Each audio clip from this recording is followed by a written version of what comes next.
My name is Claire Morton, I'm 29, and at my sister's birthday dinner my parents announced she would inherit our family's $28 million investment firm, a lakefront villa worth $7.5 million and a brand new Porsche Taycan. While I sat there labeled the underachiever. If you've ever faced something like this, comment where you're reading from. It was Sunday 1934, the dining room buzzing with laughter, the smell of roasted duck heavy in the air. Dad tapped his glass with a fork standing tall. Tonight isn't just about her birthday, he declared, beaming at my sister. It's about her future. She's the one who carries this family's legacy. Applause followed, relatives nodding in agreement. Mom chimed in, her voice syrupy. And Claire?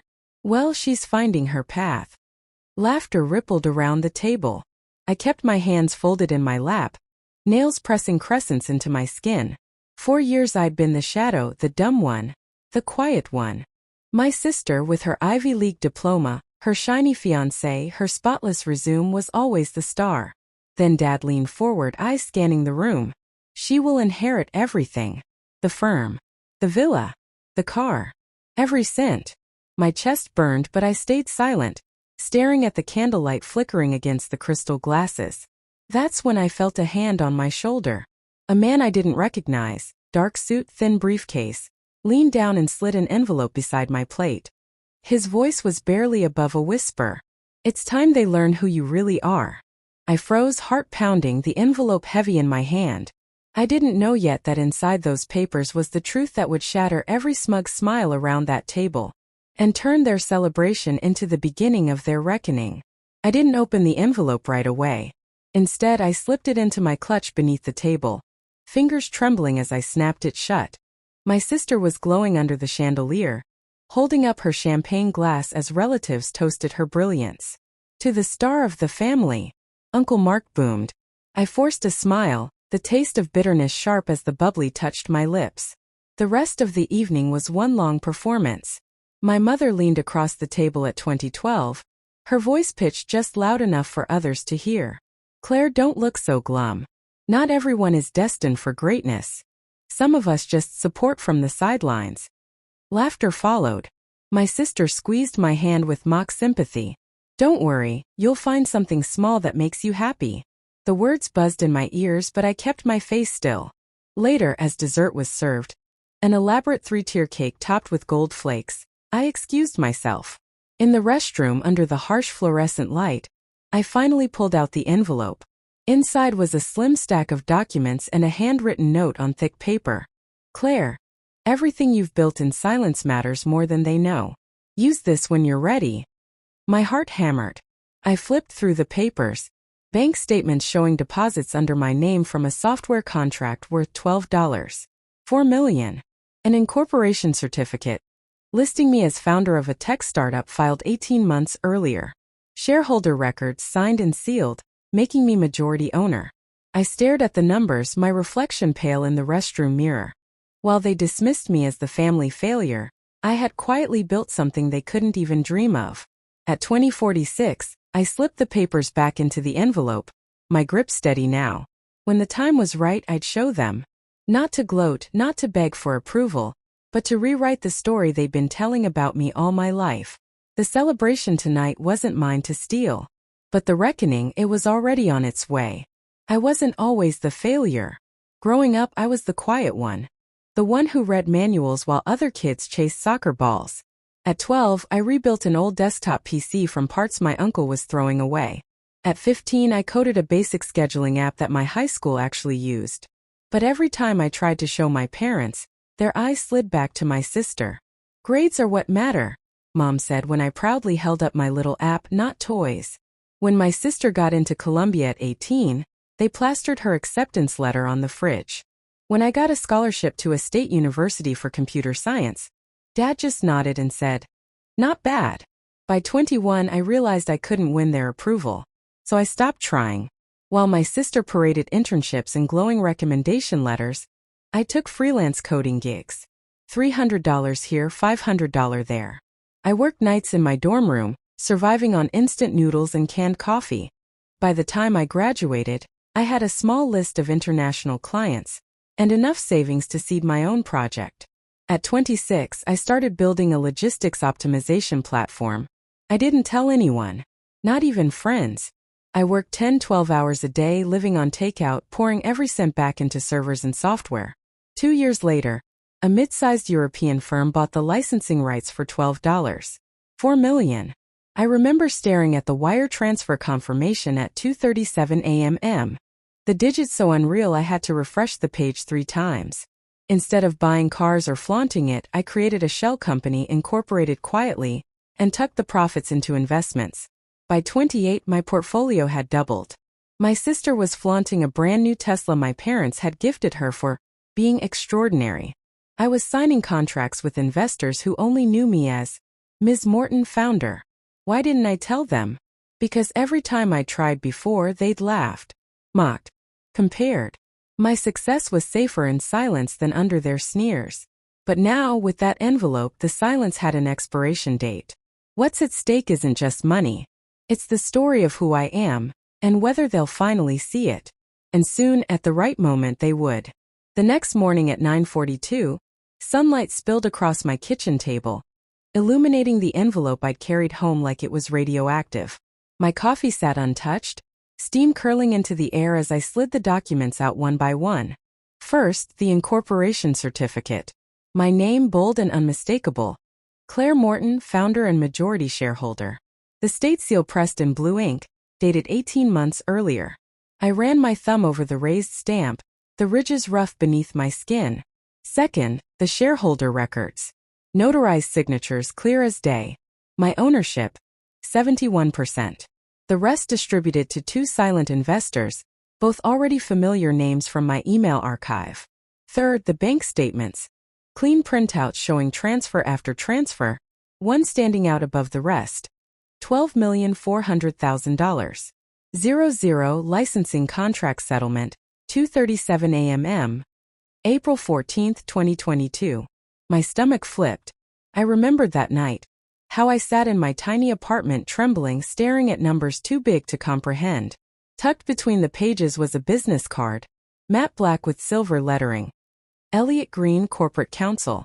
Scribbled on the back in looping handwriting. They can't ignore what's written in ink. I exhaled slowly, the room too quiet except for the ticking of the wall clock.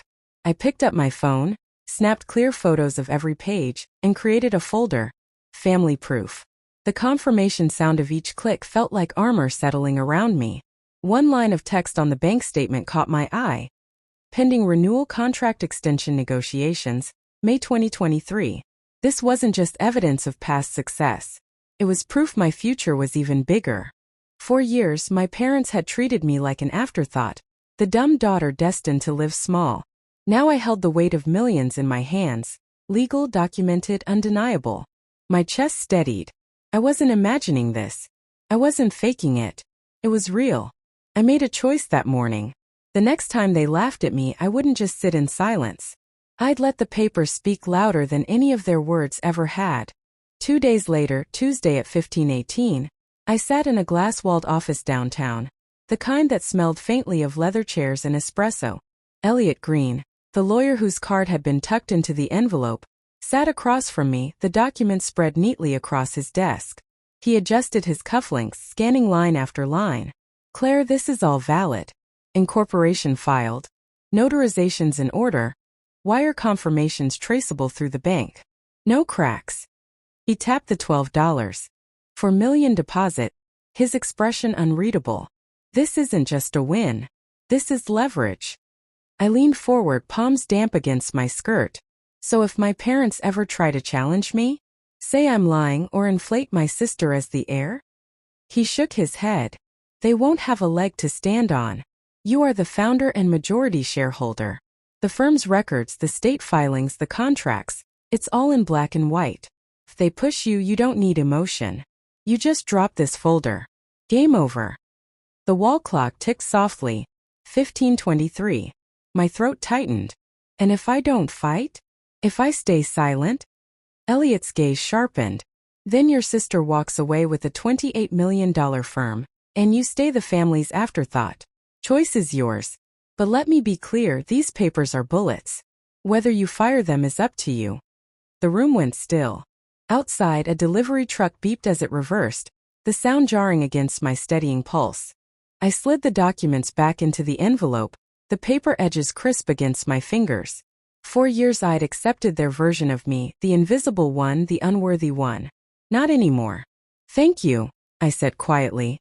As I stepped out onto the busy street at 1546, the city air was sharp with the smell of hot pavement and exhaust. I clutched the envelope tighter. They thought they could script my life around her. But I had the paperwork to rewrite the ending. And when the right moment came, I would. It was March 26, 1859, my sister's engagement gala. Exactly the kind of spectacle my parents adored. The ballroom smelled of roses and champagne, crystal chandeliers throwing light across silk gowns. Waiters weaved between tables with silver trays of oysters and sparkling wine. At 1912, Dad took the stage, microphone in hand. Tonight we celebrate not just love, but legacy. Our eldest daughter carries the Morton torch forward. She inherits the firm, the villa, the car. She is the family's pride. Applause thundered. My sister beamed, her hand raised to show off her diamond. I sat near the back, clutching my clutch, inside the envelope heavy as a stone. My heart hammered, but my mind was clear. At 1916 I stood. My chair scraped against the marble floor, sharp enough to draw eyes. One correction, I said evenly, my voice carrying farther than I expected. She doesn't inherit everything. The room went still. Dozens of faces turned. I walked forward, the click of my heels loud in the silence. From my clutch I drew the documents. The seal of the incorporation certificate gleamed under the lights. Synaptra Systems Incorporated. Founder and majority shareholder, Claire Morton. Valued at over $12. $4 million as of last April. Murmurs rippled. My aunt craned her neck. A donor pulled out his glasses. I laid the shareholder record on the table nearest the stage. 71% ownership. My name. My signature. My company. My sister's face drained of color. Mom's smile faltered. Dad's hand gripped the mic tighter. Claire, this isn't the time. I met his gaze steady. No, it's exactly the time. For years you've called me the failure. You paraded her as the heir. But I don't need your approval. I have the paperwork. I have the company. And I have the truth. Phones lit up as people snapped photos. The documents were out. The lie was broken. The lever had been pulled. And their stage, built on dismissing me, had just collapsed beneath them. The fallout didn't wait until morning. It began right there in the ballroom. At 1922, whispers spread faster than the champagne fizz. 12.4 million? She owns a company? Why didn't they ever mention her? Guests leaned in, scrolling on their phones, already searching the company name. My sister's fiancé shifted uncomfortably, tugging at his cufflinks. You didn't tell me she was successful. He hissed at her, just loud enough for me to catch. Her smile cracked like glass. Mom tried to salvage the moment, her voice brittle into the mic. Claire exaggerates. It's a side project. Nothing like the family firm. I slid the bank statement across the nearest table. The numbers in black and white glared under the chandelier. $12,400,000 wired April 14, 22, 2:37 a.m. The gasp that followed silenced even the band. Dad's face flushed crimson. He set down the mic with a shaky hand. This isn't the place. But the donors didn't agree. At 1930, one of the trustees of the Bennett Foundation approached me quietly. Miss Morton, he said, offering his card. We'd be interested in hearing more about your platform. Perhaps a partnership? By the time dessert was served, my sister had fled to the restroom, her makeup streaked, while my parents sat stiff, smiles gone, glasses of untouched champagne trembling in their hands. I didn't need to gloat. The room did it for me. That night, back in my apartment, my phone wouldn't stop buzzing. Messages from distant cousins, old classmates, even colleagues who'd stumbled across the viral posts from the gala. Screenshots of my documents were already circulating online, captions reading, "The forgotten daughter wasn't forgotten at all." At 23:47, my sister sent one text. "You ruined everything." I set my phone down, the city lights flickering outside my window, and whispered to myself, "No, I just ended the lie." For the first time, their legacy wasn't unquestioned. And for the first time I wasn't invisible. The reckoning came 3 days later at 20:09, when I got the inevitable call. Mom's voice was sharp, brittle like glass about to crack. "Do you realize what you've done? Donors are calling, investors are questioning us. You humiliated this family for attention." I sat at my kitchen table, the smell of chamomile tea rising from my mug. "I didn't humiliate anyone," I said evenly. "I told the truth. You humiliated me for years with your lies." Dad took the phone, his tone clipped. "You think owning some side company makes you equal to the firm? Don't delude yourself. We were protecting you. We kept you out of the spotlight for a reason." I reached for the envelope, pulling out the shareholder record, my finger tapping the bold black type. Claire Morton, 71% ownership. This isn't a side project. This is ownership. This is mine. You paraded my sister as the heir while ignoring facts sitting in plain ink. Silence hung heavy on the line. Then Mom whispered, low and venomous, "You'll regret this. Family should lift each other, not destroy reputations." I set the record back into the folder, closing it with a snap. Family doesn't erase one child to glorify another. And reputations built on lies deserve to fall. The clock ticked past 2023. I took a calm sip of tea. "You've destroyed everything," Dad muttered finally. His voice sounded smaller than I'd ever heard it. "No," I said softly. "I destroyed nothing. I just stopped letting you destroy me." I ended the call. For the first time, the gap between their story and mine had closed. The facts were out, unbendable, undeniable. And with it, their hold over me was gone. It's late June now, 3 months since the gala, and my life feels different, lighter, solid mine. Most mornings start at 6:45 with the hum of my coffee machine. Sunlight sliding across my desk as I review new contracts. Synaptra Systems isn't a secret anymore. It's scaling. We just closed a deal with a logistics firm in Berlin worth $3.8 million. My calendar is filled with strategy calls and investor meetings, but for the first time it's all on my terms. The thick envelope of proof still sits in my filing cabinet, but I don't carry it anymore. I don't need to. My name is finally public, attached to the work I built in silence. My parents? The calls have slowed. The last text from Mom read, "We need to talk." I never replied. My sister unfollowed me on social media, but I see her scrolling through my posts from a fake account. The silence between us isn't hostile. It's just empty. And that emptiness is freedom. My boundaries now are sharp and simple. No more dinners where I'm the punchline. No more explanations for my success. No more chasing a family that thrives on erasure. Instead, I choose where I belong. I mentor 2 women in their 20s who remind me of myself. Undervalued, overlooked, quietly brilliant. Watching their eyes light up when they realize their worth feels better than any family toast ever did. In 6 months, I'll be presenting on stage at a global conference in Lisbon.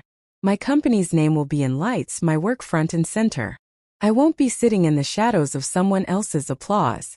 I'm not the forgotten daughter anymore. I'm the founder, the owner, the one who rewrote the ending. And this time the story is mine.